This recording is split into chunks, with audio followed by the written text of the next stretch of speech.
Dá um resumo ótimo depois para a gente. No futuro, no futuro. Uma boa noite, então, a todos e a todas. Mais um seminário que a gente está tendo aí, que a gente está se encontrando mensalmente. No seminário passado, eu falei, nesse agora nós teremos nosso amigo aí, o Robson, que é graduado em Filosofia pela Universidade Católica de Petrópolis, já deu aula de filosofia durante um tempo, agora trabalha numa editora já há um tempo também, na editora Vozes, e agora já fez a especialização em filosofia clínica, se formou em fevereiro do ano passado, fez o pré-estágio dele, agora está fazendo o estágio supervisionado, está atendendo, está acompanhando ali os partilhantes, está fazendo um excelente trabalho, por sinal, e hoje ele vai trazer uma reflexão a partir de uma das lições do livro, lá, Lições de Filosofia Clínica. Ele gostou de um capítulo e pretende trazer ali uma reflexão a partir da leitura que ele fez do texto. Então, seja bem-vindo, Robson. Você tem aí até 7h40 para falar, fica à vontade até lá, né? Se acabar antes, não tem problema, o pessoal aqui vai ter um monte de perguntas para te fazer, vai estar cheio de dúvidas aqui, então fica à vontade. E é isso, seja muito bem-vindo. Obrigado por aceitar o convite de fazer essa apresentação. E assim como você fez outra vez, tenho certeza que vai ser muito bom. E que os próximos também, que provavelmente você vai continuar apresentando, também serão muito bons. E é isso. Passo a palavra para você e espero que todos aqui curtam bastante, aproveitem o momento. Boa noite, pessoal. Eu fico muito feliz, Miguel, e a todos aqui presentes, pela oportunidade. Eu gosto muito de filosofia e apaixonado também pela filosofia clínica. E é legal poder estar aqui apresentando algum conteúdo, porque eu percebo que isso me ajuda a aprender e também acredito que ajuda vocês também. Acho que, como a gente falou no início, a gente está gerando conteúdo, né? A filosofia clínica é muito nova. Mas eu já vou passar para a apresentação, né? Bom, muito bom, eu gostei muito. Tem muitas coisas que eu quero falar sobre ele. E por que eu trouxe essa lição hoje? Eu vou apresentar aqui. Eu trouxe essa lição do livro hoje porque ela me fez pensar muitas questões. Ela me fez pensar muito sobre a filosofia clínica, como a filosofia clínica deve ser, como a filosofia clínica precisa ser. Então, eu trouxe a lição 26, né, do livro Lições de Filosofia Clínica, a Navalha de Ockham, porque me chamou muito a atenção e eu trouxe ela justamente hoje para a gente discutir, para a gente conversar e para a gente pensar um pouquinho mais sobre a filosofia clínica. Então, no nosso slide aqui, eu quero apresentar um pouquinho para vocês quem é Guilherme de Ockham, né, e por que ele é importante para a filosofia clínica nesse sentido, aqui na lição 26. Então, Guilherme de Ockham, ele nasceu lá na Inglaterra, né, na vila de Ockham. Ele era um frade franciscano e ele era filósofo e também ele trabalhava muito com lógica e podemos dizer que ele foi um dos últimos escolásticos, assim, por dizer. Ele vai abrir aí o pensamento para a modernidade, para a Idade Moderna. Então, sendo ele um último escolástico, ele acabou trazendo novidades para a filosofia que até então não se tinham naquele momento. E aí ele também fez parte da corrente filosófica nominalismo, foi um dos nomes assim importantíssimo do nominalismo, e ele ficou conhecido como doutor invencível, justamente pelo fato das pessoas, nas questões disputadas que existiam na escolástica, de não conseguirem vencê-lo. Então, ele ficou conhecido como doutor invencível devido a isso, e devido também ao nominalismo, por causa da criação da sua navalha, da navalha de Ockham. Então, o que consiste a navalha de Ockham? A navalha de Ockham, ela é bem simples, né? Ela pode ser chamada também de princípio da parcimônia. E o que é exatamente a navalha de Ockham? E isso ele usava para a filosofia dele, e ele usava para os debates dele e também para a vida cotidiana, quando ele iria explicar alguma sentença. Então, é basicamente isso aqui. Os entes não devem ser multiplicados além da necessidade. Essa era a premissa básica, essa é a premissa básica da navalha de Ockham, e era o que ele trazia no nominalismo. Então, o que é isso? O que significa essa navalha? Na realidade, essa explicação tem que ser uma explicação simples, sem ter muito números de suposições. É o que ele está aqui.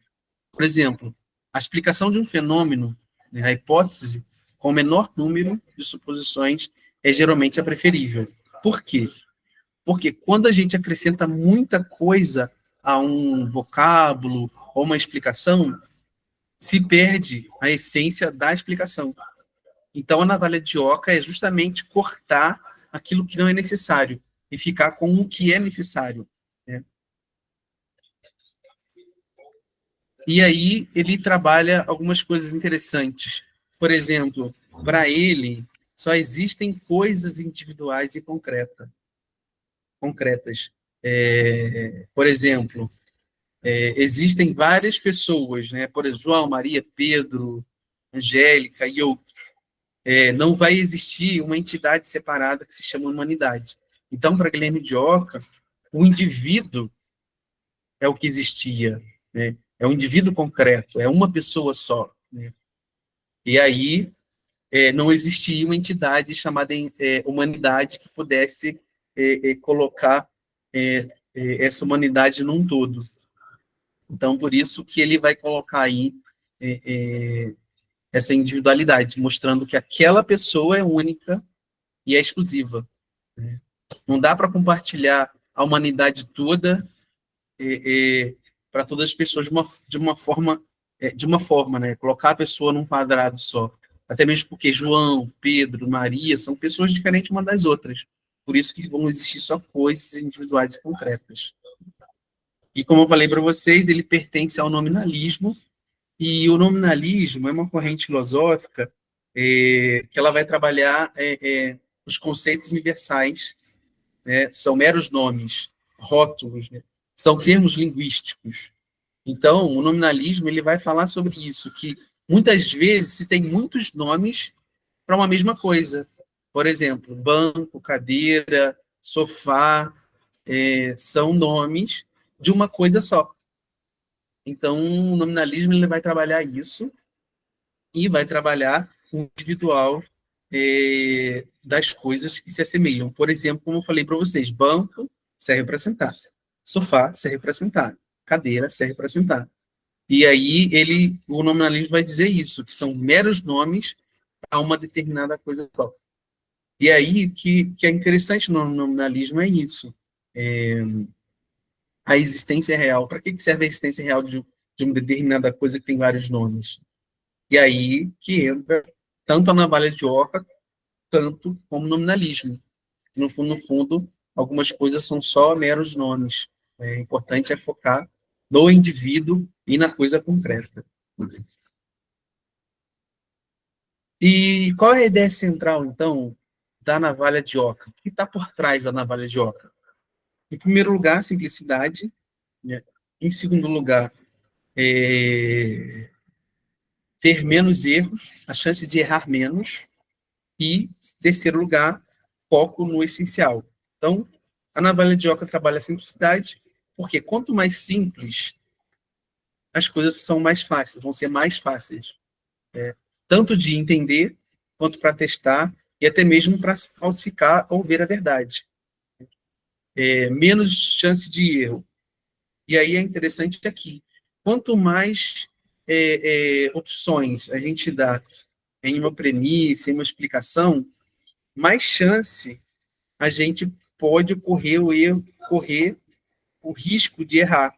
Então, quanto mais a gente explica muitas premissas, a gente pode errar. E também o foco no essencial. Então, a ideia central da navalha de oca é justamente eliminar aquilo que é desnecessário, né? Uma navalha corta, então vamos cortar aquilo que não é necessário. Qual é o elemento que eu preciso cortar? O que é essencial? Então, a navalha de oca nos ajuda a ver o essencial, tanto dos entes, quanto das coisas, quanto de um problema, quanto de uma questão. Então, foco no essencial. E aí, a gente vem para a lição 26, né, do livro aqui, do Miguel, né? Então, em primeiro lugar, lá no capítulo, na lição 26, já o Miguel começa a trabalhar que a filosofia clínica ela pode surpreender a cada um de nós, ou a pessoa, o filósofo, ou quem está interessado em filosofia clínica, a ver que ela é muito simples, teoricamente. A filosofia clínica é simples. Não tem muitas coisas no método, não tem teoria no método. Tem lá uma teoria simples, interessante. E como a gente já está estudando, a gente já conhece um pouco, a filosofia clínica ela possui uma estrutura básica, simples, que são as 5 categorias, os 30 tópicos e os submodos. É basicamente isso a filosofia clínica.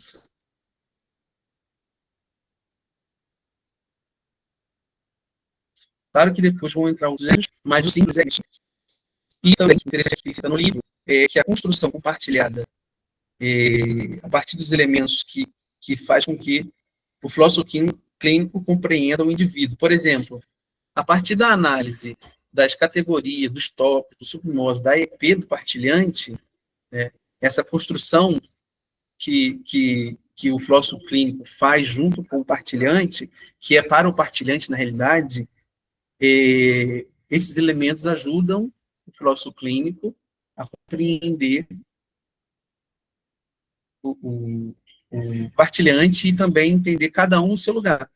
E aí vocês podem perceber, analisando agora as falas, assim, comparando com a navalha de Ockham. Vocês vão percebendo que o método tem um pouco da navalha de Ockham. Então, sobre o método, sobre a filosofia clínica, o autor vai evidenciar o seguinte: nós precisamos, primeiro, ter cuidado com os desdobramentos do método, para não se tornar em grande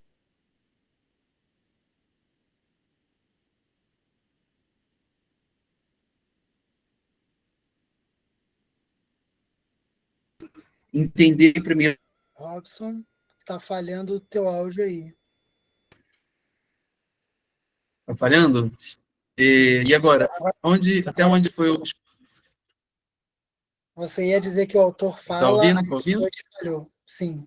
Ah, Pode retomar, por favor. então vamos lá. Então, aqui o autor ele vai evidenciar o seguinte: é preciso ter cuidado com as construções teóricas sobre o método. Por quê? Quanto mais desdobramento sobre o método, maior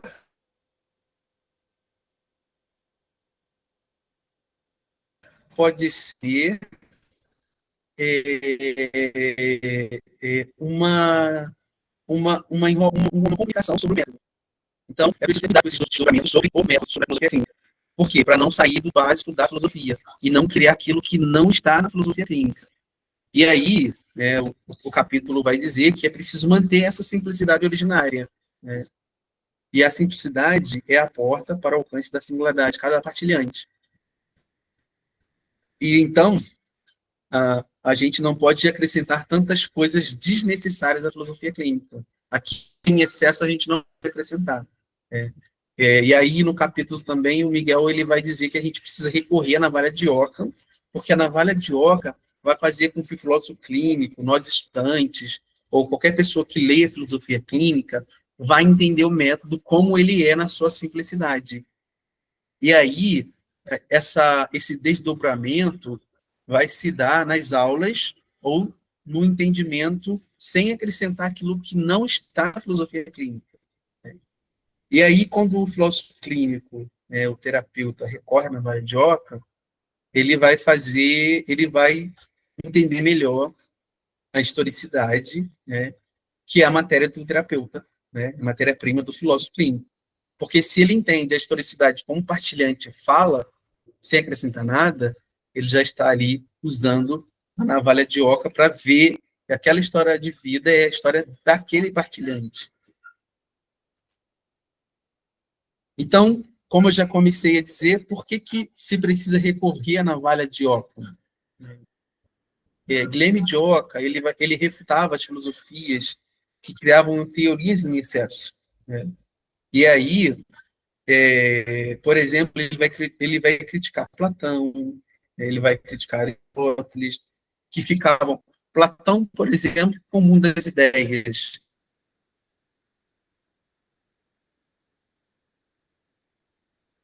Colocar o conceito da perfeição em tudo, né? Tudo para Platão tinha uma teoria e um conceito. E isso fazia com que a essência do indivíduo ficasse... Tinha-se muita explicação para o ser humano, para a virtude humana, mas em si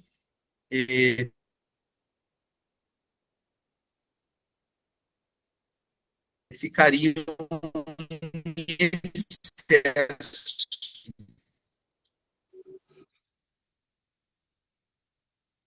detalhes, as coisas simples.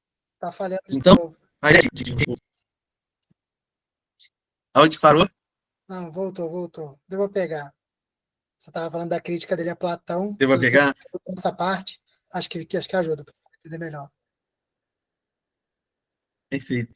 Então, Ockham vai criticar Platão justamente pelo fato de Platão fazer uma teoria em excesso, né, e colocar muitos elementos para a explicação do ser humano, da sociedade. Não estou dizendo que não seja interessante e necessário, mas o excesso, né, dessa teoria acaba, às vezes, fazendo teoria demais e explicando de menos. Então, a ideia da navalha de Ockham é justamente essa. Por isso que ele vai criticar outros filósofos, como Aristóteles também, né?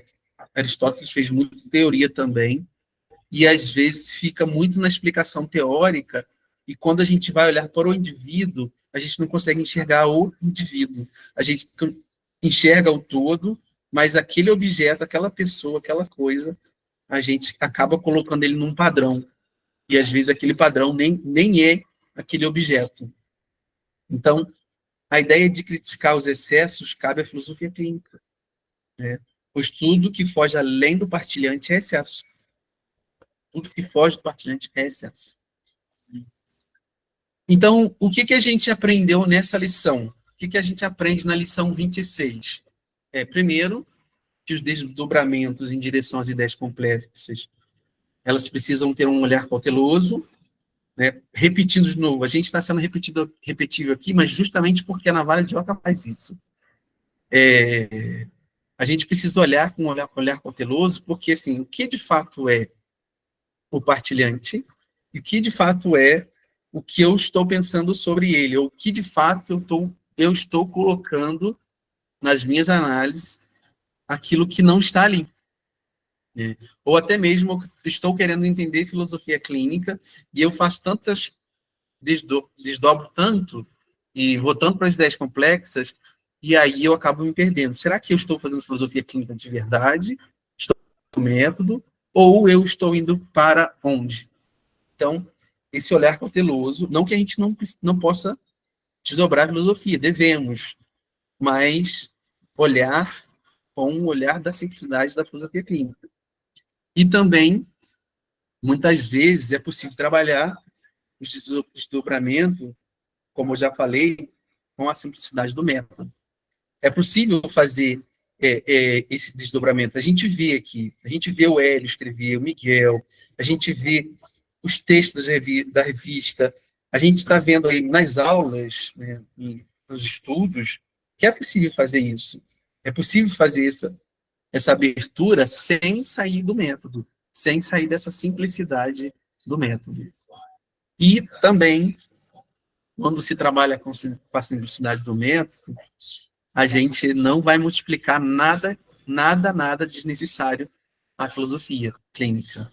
Então, quando a gente olha para ela com simplicidade e segura aquilo ali, segura a simplicidade dela, né, tanto quanto o método em si, quanto a singularidade, a gente não multiplica aquilo que não é para ser multiplicado. A gente entende, né, o ente, a coisa. E aí, em certos casos, né, nas abstrações, os vícios conceitos, elas podem gerar termos equívocos. E gerando termos equívocos, a gente acaba não entendendo o método. Por quê? Esses termos, eles atraem quem, por meio desses significados, trabalha com reflexão, reforçando seus prejuízos, né? E aí a gente acaba não levantando a suspensão de juízo, a gente acaba não levantando o juízo, né? E a gente acaba julgando ou usando nossos prejuízos para reafirmar aquilo que nos convém ou que a gente acha. Quando a gente trabalha com a navalha de oca, a gente percebe o método e a coisa em si, né? Então, é preciso reforçar a singularidade, né? Porque é a singularidade que sustenta a postura do filósofo clínico ao atender o partilhante. Se nós, né, nós que somos estudantes e professores, né, quem é professor aqui, perceber que a singularidade ela é o fio condutor da filosofia clínica, ou ela pode ser a navalha de Ockham, a gente não vai multiplicar aquilo que está além dele, além do partilhante. Por quê? Porque só existe o partilhante, aquela pessoa que diz, aquela pessoa que fala, né? Basta ali o filósofo clínico estar com a escuta fenomenológica para entender e construir ali com um partilhante a história, a terapia, né? E conclusão. Qual é a conclusão, então, disso tudo que eu falei aqui? Primeiro, a navalha de Ockham vai ajudar tanto os filósofos clínicos quanto os estudantes. Por quê? Porque ela ajuda a gente a ficar atento à singularidade, a permanecer na singularidade. Ela ajuda a não traduzir o que o partilhante traz à terapia, né? Não utilizar padrões autogênicos externos ao partilhante. Se o partilhante não disse, então não traga nada que está fora dele, né? Não multiplicar conceitos fora do método. A filosofia clínica já tem seu método, já tem a sua simplicidade, então não precisamos multiplicar esses conceitos fora dela. E segundo, né, e último, né, o partilhante é quem dirá de si. E aí eu fecho aqui com uma frase de Ockham, né, como ele diz, só existem coisas individuais e concretas. O que tiver fora disso, não é partilhante. Não é o partilhante que disse. O que estiver fora disso é excesso. Então, o que eu aprendi nessa lição é exatamente isso. Eu preciso cortar aquilo que não é essencial ao partilhante. Eu não posso colocar nada de mim ao partilhante. Eu não posso colocar nada que seja desnecessário na filosofia clínica, porque ela já tem um método. E a navalha de Ockham me ensina hoje, né, eu pensei muito quando eu li essa lição, eu fiquei pensando assim, eu preciso entender a filosofia clínica, mas eu preciso entender o que é o método. Quando eu admiti que ela é um método e que ela tem uma estrutura, eu percebi que eu não preciso de explicações em excesso, eu só preciso entender. Claro que existem explicações que vão fazer a gente entender algumas questões da filosofia clínica, mas sem colocar nada do que ela não é, sem usar aquilo que já foi usado, né? Então, eu achei bem interessante, e era isso que eu queria trazer para vocês. Foi rapidinho, é bom que a gente conversa aqui e troca ideia, né? Eu acho que a minha questão aqui hoje é trazer e trocar ideia com vocês. Eu quero ouvir vocês e trocar ideia com vocês. Muito bem, muito obrigado, Robson. E agora fica aberto. Quem gostaria de fazer alguma pergunta, alguma colocação, trazer alguma reflexão a partir daquilo que o Robson mencionou?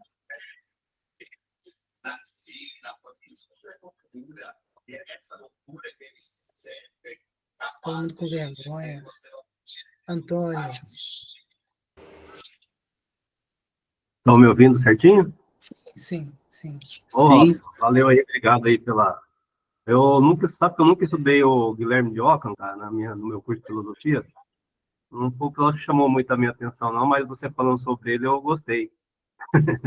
Foi interessante. E trazendo para a filosofia clínica, né, quando você estava falando sobre nada além do partilhante, né, como de alguma maneira, como a gente se aproxima do Guilherme de Ockham, né, é uma inspiração para a filosofia clínica. Eu fiquei pensando que não só trazer nada além do partilhante, mas como você falou, buscar a simplicidade, me parece também, fiquei pensando que talvez ela também esteja no... que o partilhante vai trazer bastante coisa clínica, né? E justamente é isso, tem coisas que talvez vão ser determinantes na estrutura de pensamento do partilhante, né? E tem coisas que não vão ser, né? E eu acho que talvez buscar essa simplicidade é entender o problema que ele está trazendo de fato, né? Aquilo que é determinante, né, na vida do partilhante, né? Então acho que esse método, esse aproximação com esse diálogo com a forma que o Guilherme de Ockham você apresentou, eu acho que também buscar essa coisa simples mesmo, né? Porque a gente vai estar no mar de informações do partilhante, né? E eu acho que estar atento também a essa percepção do Ockham é perceber aquilo que realmente é determinante, né? Para a gente buscar o que o partilhante trouxe, talvez de maneira imediata, o assunto imediato, que pode considerar com o assunto último, né? Ou a partir daí buscar o assunto último de uma forma mais simples, né? Sem deixar de atentar aquilo que o partilhante está colocando, sem colocar nada além daquilo que o partilhante está trazendo, né? Então, quando você ficou falando, fiquei pensando nisso também, né? Então, não só, né, ir além, mas dentro do próprio partilhante, buscar aquilo que realmente é determinante nele, para entender o problema que ele está trazendo, né?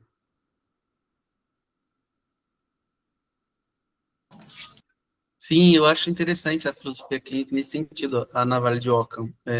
Por exemplo, eu acho que quando a gente pensa muito em filosofia clínica, de imediato, a gente pensa numa teoria muito grande, né? E às vezes o partilhante ele conta muitas coisas, né? E aí a historicidade do partilhante, a gente tem que entender essa IP, né? E às vezes alguns partilhantes acabam jogando muitas informações, né? Até ele não entende. A navalha de Oca, eu acredito que ajuda. Eu acho que o Paulo, o Miguel podem falar a respeito, né? Eles atendem mais tempo do que eu. Mas eu acredito que a navalha de Oca me ajuda, pelo menos a mim, me ajudou muito a entender o método, né? Na hora da prática. Porque assim, a teoria é uma coisa, a prática é outra. Então a navalha de Oca me ajuda muito a focar ali no método. Valeu, Acho obrigado. que seria, acho que seria interessante, Miguel, você e o Paulo acrescentarem aí alguma coisa. Paulo, quer acrescentar alguma coisa, Paulo? Não, na realidade, apenas um comentário, alguns comentários. Em primeiro lugar, parabéns pela sua apresentação, muito boa. A sua maneira de apresentar é muito didática. Eu acho que sempre trabalhar, isso é interessante, né? Saber discernir o que pertence ou não à filosofia clínica. Mas, inevitavelmente, a gente sempre trabalha com alguns parâmetros, né, que nos ajudam a, por exemplo, um autor que eu procurava muito para ter subsídio sobre essa questão de normatividade era o Foucault, né? Era um autor que eu procurava para entender dentro de análises filosóficas como que eu poderia defender a singularidade, até que eu transformasse isso num caráter de defesa alicerçado único e exclusivamente no método. Mais que todos esses autores que, inevitavelmente, eu usei para o meu aprendizado, volta e meia, eu toco neles nos encontros, né, nas aulas, para a gente conversar como um parâmetro de relação de analogia, né, em função da filosofia clínica. Eu acho que um ponto central muito importante da tua defesa é a questão de não interpretar, né? Não cometer excessos, não sair da questão da literalidade, não imaginar aquilo que está para além do discurso, né? Não contemplar principalmente esses espaços de desconhecimento com elementos que sejam próprios, né, da pessoa enquanto terapeuta. Então, são só esses comentários, assim, mas muito bom, gostei. Gostei. Eu vou depois me aprofundar melhor, né, nessa navalha de Ockham para discutir com mais propriedade, mas eu adorei. Muito bom, Robson. E você, Miguel? Vou dar a voz a Ivani aqui. Tá. Ai, ai, ai, ai, ai. Olha, Robson, eu tenho só que agradecer, porque eu sou aquela pessoa que tem o pezinho, a mãozinha e as asinhas das ideias complexas. Então, é isso que você traz hoje para nós, assim, me deixou bem encantada, de certa forma, não sei se é essa palavra, porque eu costumo fazer isso, às vezes, no meu dia a dia. Miguel sabe um pouco disso, né, Miguel? Eu parto para os detalhes, e os detalhes, eles, cada vez que a gente se encontra, eles se abrem mais detalhes, né? Igual o quântico, lá da física quântica. Então, aqui eu coloquei o foco que eu preciso ter, se o dia eu for fazer clínica, né? Para evitar a minha dispersão, porque eu vou muito para o detalhe em muitas coisas e eu acabo me perdendo. Então, mais para agradecer, viu, Robson? E a sua abordagem foi bem interessante, bem, digamos assim, didática, porque a gente consegue compreender bem a sua... E também não demorou muito, né? Para falar isso tudo que você falou, isso tudo foi muita coisa que você disse em poucos minutos, eu acho que eu demoraria umas 6 horas. Obrigada. Eu que agradeço, Ivani. Um ponto importante que eu acho que a Ivani trouxe, e eu acho que conta muito para nós, assim, uma coisa que me preocupa, em primeiro lugar, é filósofo clínico que não costuma ler ou que não demonstra muito compreensão do que lê. Porque, no fim das contas, um dos modos da gente pensar o uso da navalha de Ockham é a gente conseguir ler as coisas, ou, no caso, aquilo que o partilhante traz, e se ater àquilo que foi dito e não ficar interpretando, né? Não ir além daquilo que foi trazido. Ah, mas e qual é o sentido outro? Se houver outro sentido além daquilo que foi dito, quem vai traduzir isso é o próprio partilhante, ou seja, continua sendo o partilhante a fonte. Então, se alguma palavra tem uma nota de rodapé, a nota de rodapé é o próprio partilhante que traz. E isso conta também, e aí eu acho que uma coisa alimenta a outra. Primeiro, se nós formos bons leitores, a gente vai ter uma tendência a ser bons filósofos clínicos. E se a gente for bom filósofo clínico, a gente também vai tender a ser um bom leitor, né? Ainda que possa querer interpretar depois, trazer alguma coisa além do que o texto mostrou, a gente vai conseguir pelo menos passar naquela primeira camada do texto entendendo literalmente o que está posto ali, né? E essa ideia da literalidade na filosofia clínica é fundamental. A gente não vai muito além daquilo que foi dito. E se há desdobramento naquilo, é quem vai desdobrar o partilhante. Para isso a gente tem dados divisórios, a gente tem enraizamento, tem tradução, tem um monte de coisa, justamente para que o partilhante se mostre, se esclareça, traga todas aquelas equivocidades que porventura possam aparecer. A gente vai trabalhar justamente para sanar essas dúvidas, essas dificuldades. Muito bem, mas alguém quer perguntar alguma coisa, comentar? Robson? Oi, Ivani, eu tenho uma coisa muito interessante que eu faço, não sei se é tão bom às vezes, né? Eu gosto muito de saber o porquê. Eu tenho uma epistemologia muito alta. Eu quero saber todo o motivo e o porquê das coisas.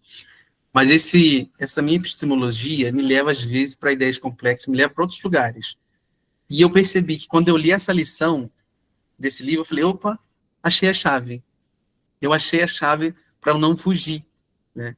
Por exemplo, às vezes, quando eu queria entender algum conceito da filosofia clínica, claro que a gente fez um dicionário, eu uso o dicionário para ver, vou nos livros do Miquel, vou nos livros que a gente tem, mas às vezes eu percebia que eu estava multiplicando mais o conceito e não entendendo o conceito.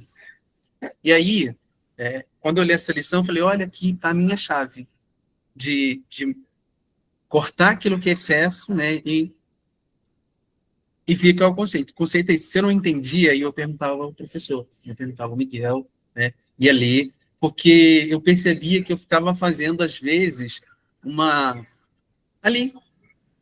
devagação, e a devagação era desnecessária. Isso na minha cabeça, né? E eu acabava estudando, indo para outras coisas, não estudava aquele conceito.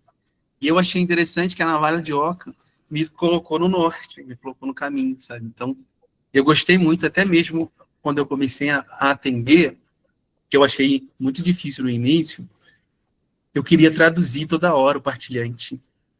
Eu queria traduzir, queria colocar um monte de coisa. Aí o Miguel falou assim para mim, Robson, ele falou isso? O partilhante falou isso? Não. Então não traduz. É o que aparece. Aí eu fui entender a postura fenomenológica do filósofo clínico, né? E aí a filosofia, a navalha de Ockham me ajudou. Me ajuda, né, até hoje. Né?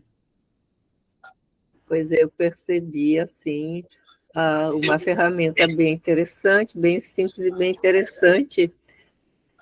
Justamente por isso, eu também vou me dispersando e querendo ir para o detalhe, né? E justamente eu vou ir para o detalhe com o partilhante, se ele colocar o detalhe. Mas mentalmente, assim, eu vou demais, às vezes, até em qualquer coisa, em qualquer assunto, às vezes, eu acho que eu vou ter que ser escritora mesmo de ficção, sabe? Aproveitando o gancho, vocês publicam ficção, Robson? Não, ficção não, só ciências humanas. Então vou ter que me ajeitar para a navalha mesmo. Obrigada. Muito bem, mais alguém? Alguém quer comentar alguma coisa, fazer alguma pergunta para o Robson? Cheguei atrasado, mas eu quero. Pode, Bruno, à vontade. Então, quando eu vi o tema, né, de hoje, eu saí da escola, fugi da reunião e vim para cá. Então, fiquei um pouquinho atrasado. Me remeteu na época que eu fiz fazer faculdade, e eu tinha um professor, um italiano, e ele era doutor em filosofia medieval, ele gostava muito do Ockham. E eu lembro das aulas dele e me lembro, ele falou, cara, né, e fui observando aqui o Robson falando, a questão da simplicidade e eu lembrei da lei da parcimônia, né, dessa navalha, onde é a questão do objetivo de simplificar o processo de decisão. Então, quanto mais simples e mais elegante nesse processo de argumentação, dessa busca do conhecimento, mais simples, mais próximo da verdade atinge. Isso é interessante da filosofia clínica, pelo que eu vejo, né, no meu engatinhar aqui, quando a gente encontra esses problemas complexos dos partilhantes, né, no caso de vocês, filósofos clínicos, né, a gente precisa eliminar questões, não eliminar, digamos, entender essas questões, né, para tentar simplificar, de repente, para que o próprio partilhante possa entender esse lado dele, né? Então é um processo, não digo um processo de interpretação, eu não vejo assim, mas um processo de entendimento através de uma reflexão simples sobre aquilo que já vem complexo para nós, que é a história do partilhante, de repente, né, processo que ele tem da sua visão, da sua própria vida, para tentar encaixar e, de repente, falar, peraí, será que aqui tem um jeito, né, aqui tem uma maneira interessante de interagir, né, e eu achei muito interessante essa relação aí, né, dessa filosofia medieval que parece tão distante aí, mas ao mesmo tempo que ela nos ajuda muito a simplificar esse processo, né? É mais ou menos aquele conceito lógico, né? Quanto menor a extensão, maior a compreensão, né? Eu achei muito, muito legal. Isso aí. Exatamente, Bruno. Uma coisa interessante, Bruno, é que nós somos seres repetitivos, né? A gente repete muito. E a navalha de Oca ajuda a gente a simplificar. Por exemplo, a gente faz a construção compartilhada, né, com o partilhante, né, sobre a história de vida dele, sobre ele, sobre até mesmo o nosso entendimento, para a gente entender. Então, quando a gente usa navalha de oca, a gente não coloca nada externo ao partilhante. Então, a navalha de oca ajuda muito. Eu acho que a navalha de oca é interessante para focar na filosofia clínica, na simplicidade, né? Por exemplo, quando o Ockham diz que só existem coisas individuais e concretas, é porque o partilhante ele é individual, ele é único, né? Ele é exclusivo. Então a gente não pode multiplicar nada, nem o que está dentro do partilhante, nem o que está, ou quer dizer, não o que está dentro em mim, eu, filósofo clínico, não posso colocar nada de mim no partilhante, e a gente tem que compreender, né?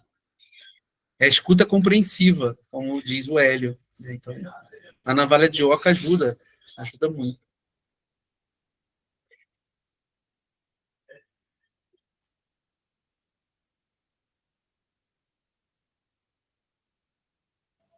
Patrícia, pode falar à vontade. Obrigada. Obrigada, Robson, por me apresentar o filósofo. Antes do Miguel, porque eu recebi o livro do Miguel. Obrigada, Miguel, mas não cheguei lá ainda.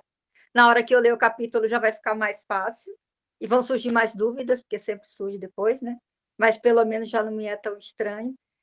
Eu achei interessante, a partir da sua explicação, pelo ponto de vista do filósofo clínico, né? Mas, como partilhante, eu sou que nem a Ivani.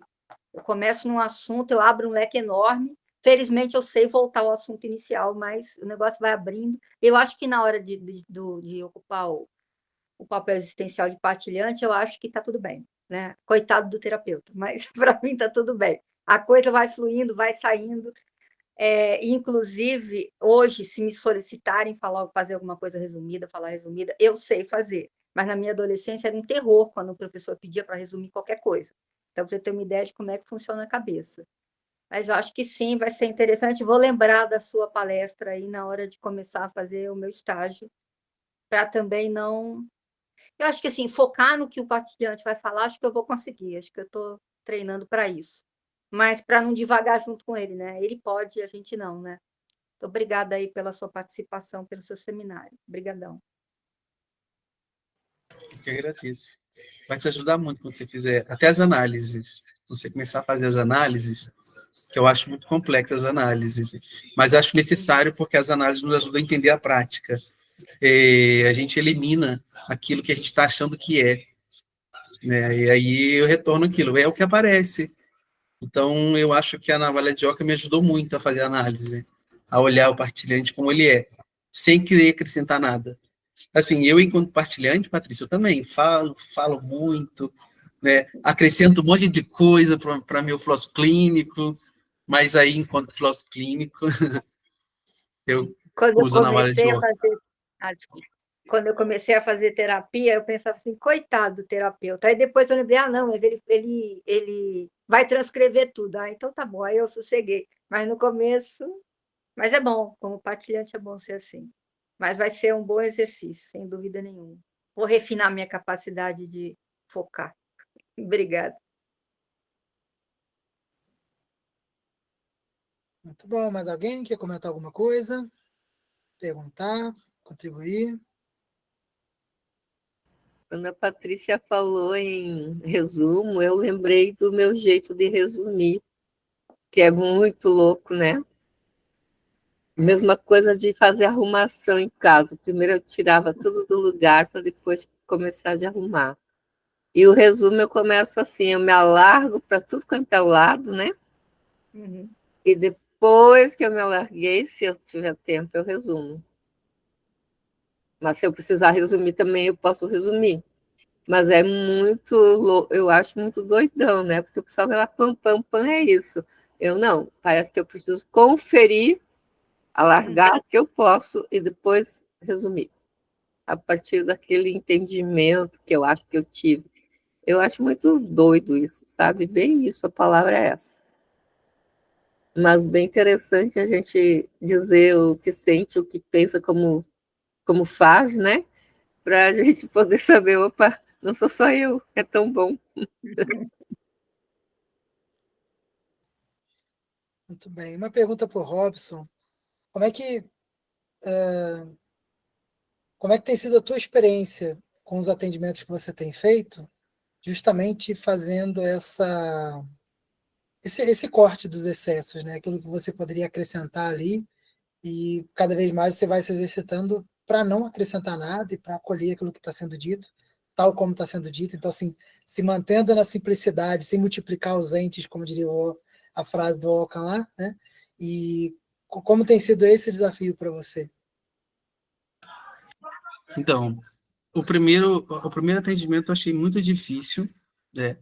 Em primeiro lugar, assim, porque existe o método, né? E uma coisa que eu percebi, assim, já de primeira, que se observarmos o método, a terapia funciona. Por quê?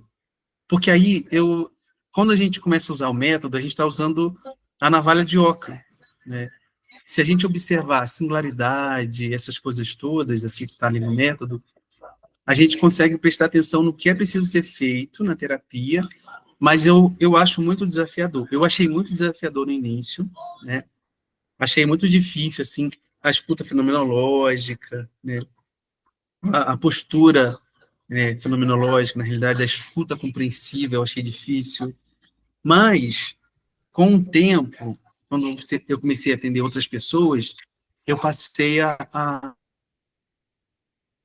né, usando a navalha de Ockham, para não me colocar, para eu não traduzir nada que o paciente fala, para eu não colocar nada fora da filosofia clínica, para eu não colocar nada externo ao partilhante.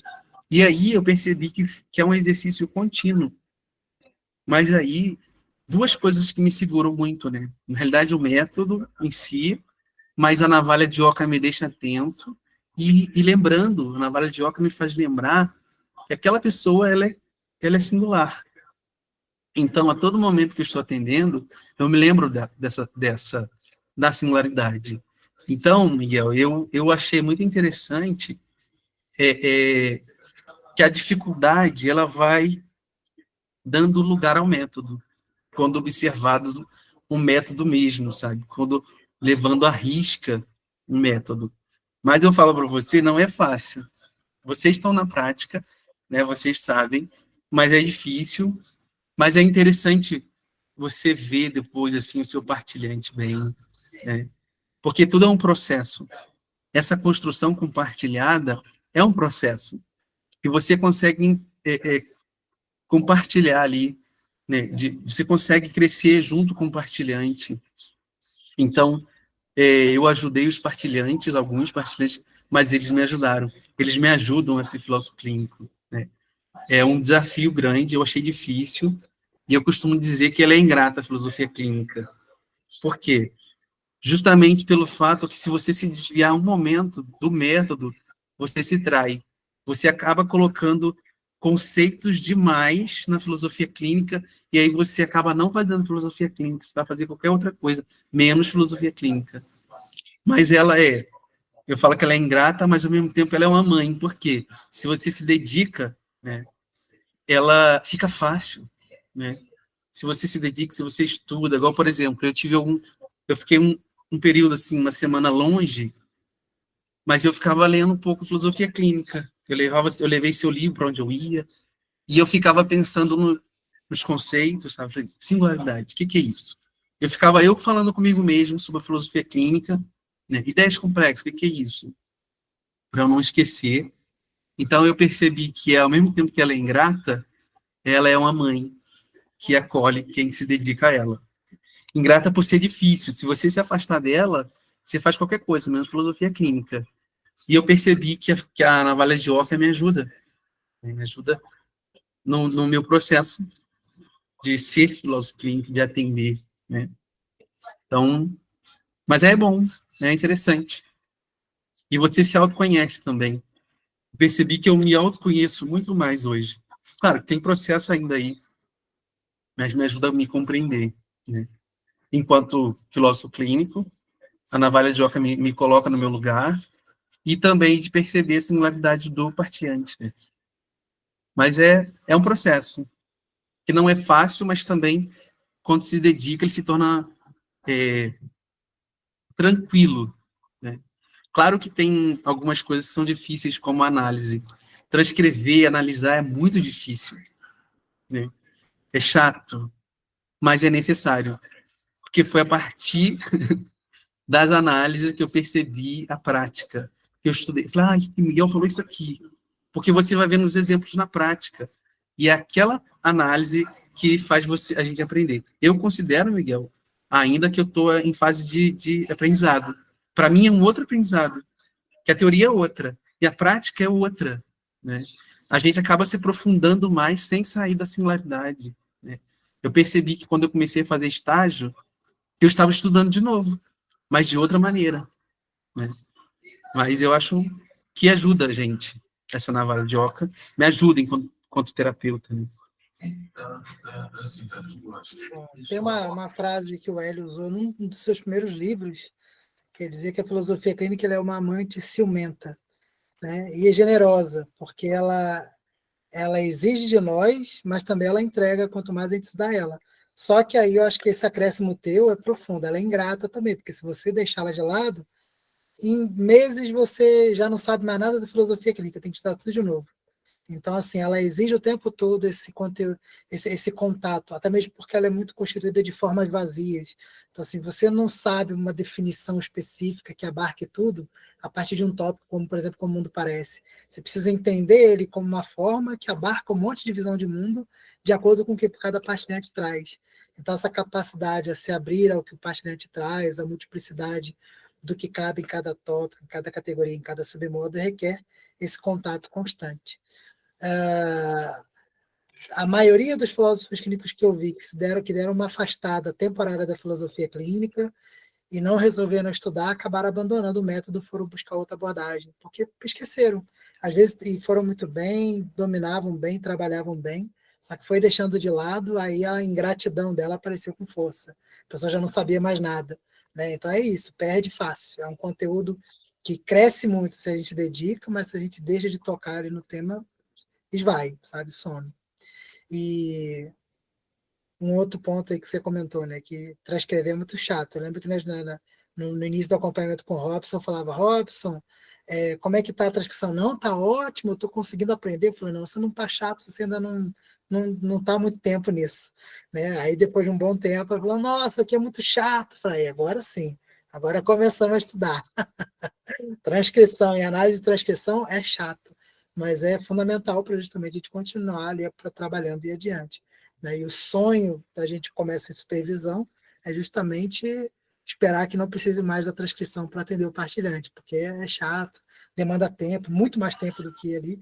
Em compensação, também o aluno se torna íntimo da IP do partilhante. A estrutura de pensamento do partilhante se torna claro ali de tanto contato que ele teve ali o tempo todo. Ele guarda os termos, guarda as expressões, percebe a repetição dos tópicos, dos submodos, do que é determinante. Isso vai ficando cada vez mais presente. Né? Então, isso é muito importante também. Então, ela é uma amante ciumenta, ela requer, mas ela é generosa também. Antônio. Ô, Miguel, para que isso aconteça no sentido de você ter um domínio sobre a IP do partilhante, quantos atendimentos por dia é recomendado? Por dia? Como assim? De cada partilhante? Assim, por exemplo, na segunda-feira você vai atender, quantos partilhantes você atenderia na segunda-feira? Na terça e tal? Uma quantidade, que é possível você ter domínio sobre a IP do partilhante. Para não se enrolar? Oi? Para não se perder?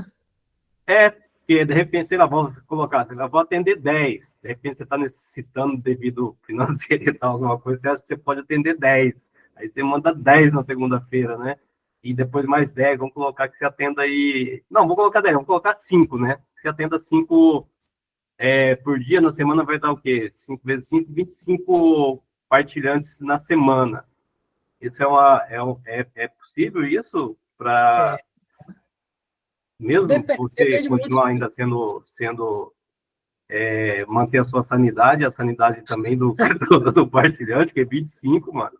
Sim, é possível. É muita historicidade nessa vida, hein?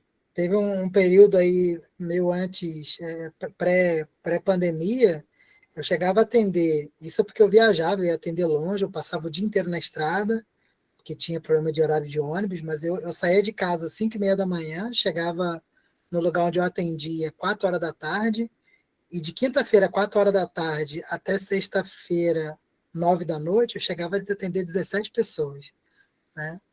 E não faria isso de novo, mas fiz durante um tempo e tinha dificuldade de dizer não, sabe? Tinha gente que, assim, marca o horário para mim, eu falei, não posso, de 8 até 9 da noite eu estou ocupado, não, marca 7. Aí eu ia cedir e atendia 7. Não faria isso de novo, mas foi uma experiência muito boa, né? Só que eu vivia à base de Red Bull, café e tudo mais. Hoje eu já consigo espalhar todo mundo pela semana, eu já não atendo mais no presencial, principalmente depois da pandemia, e essa questão da quantidade depende muito também do quanto a gente está se cuidando, do tempo de sono que se tem, porque se boa parte daquilo que a gente obtém dos partilhantes ocorre na memória, a gente precisa ter uma boa noite de sono para guardar essas informações, precisa ter um cuidado pessoal também para não se deixar encher de muita informação e não conseguir administrar, precisa ter um bom processo de desligamento disso. Então, assim, depois da última sessão que você vai fazer, vai ficar pensando nos partilhantes, você vai descansar, de que modo descansa, e tudo isso, até com a clínica pessoal em dia, é importante trabalhar para que essas coisas sejam bem administradas e a pessoa consiga organizar. Eu já fui de trabalhar também de 7 horas da manhã até 10 da noite, além de atendimentos espalhados ao longo do dia, não era seguido, mas ao longo do dia eu ainda tinha aula, supervisão de estágio e tudo mais. Hoje eu já não faço isso, de modo nenhum, porque também ia viver só para o trabalho, no fim do dia eu estava esgotado, minha saúde foi embora. Então a gente vai descobrindo ali os nossos limites. Hoje eu sei a quantidade de tempo que eu posso atender, eu digo não para atendimentos, porque às vezes pode ultrapassar isso, e tento manter a qualidade, tanto dos atendimentos, das supervisões de estágio, das aulas que eu dou, e vou chegando até um próximo do limite ali, mas nunca ultrapasso, porque eu sei que não adianta nada eu cuidar dos outros e não cuidar de mim, né? Então eu vou mantendo isso. Mas não tem uma fórmula específica, sabe? Há quem atenda, sei lá, 8 pessoas no dia e fique bem, tem gente que vai precisar atender 5, tem gente que vai atender um determinado horário, em alguns horários a pessoa às vezes fica mais letárgica e não consegue atender. Não dá para dizer em geral assim, qual vai ser o melhor modelo. Isso vai depender muito de cada pessoa. Tem colegas meus que atendem 2 dias na semana, mas atende o dia inteiro, de manhã até a noite. Eu atendo de segunda a sexta, todo dia, só que não dá para atender de 7 da manhã até a noite, até porque à noite eu dou aula, né? Mas até durante o dia eu vou organizando meus horários para ter tempo para descanso, para me organizar. Né? E tem partilhante que toma muito de nós, que sugam mais do que 10. Então, assim, tem uns que demandam muito mais de energia, concentração, interação que a gente possa fazer, os procedimentos que a gente faz acaba sendo muito exigente. Tudo isso que a gente leva em conta. Beleza, Miguel, obrigado. Mas eu jamais imaginava atender 17. Até eu já achei muito, até depois que eu cortei para 5, agora 17, rapaz. Foi uma experiência bacana, mas era muito cansativa, que eu saía de casa de madrugada e aí eu atendia sábado até 9 da noite, até sexta, 9 da noite, aí no domingo, boa noite, Paulo. Aí no domingo eu ia para. Não, eu atendia de quinta-feira à tarde até sexta-feira à noite, e aí no sábado de manhã eu vim embora para Teresópolis. Mas era muito trabalhoso. Não faria de novo, não, mas foi bom. Então não me arrependo de ter feito, não. Foi uma ótima experiência. Muito bem. Já deu Valeu, muito Miguel. salário aqui, nada. Agradeço aí a presença de vocês. Alguns já estão precisando sair, já deu 8 horas mesmo. Muito obrigado a todos vocês pela presença. Agradeço muito ao Robson mais uma vez por ter aceitado o convite de apresentar. Né? Não faltarão outras oportunidades para você continuar falando, como já falou antes. E é isso. Mês que vem teremos mais. Eu não sei ainda com quem, mas teremos mais. Daremos um jeito. Então eu anuncio a vocês lá no grupo. Uma boa noite. Muito obrigado aí pela presença. Obrigada, Boa gente. noite. Boa noite. Tchau, tchau. Miguel, Boa noite.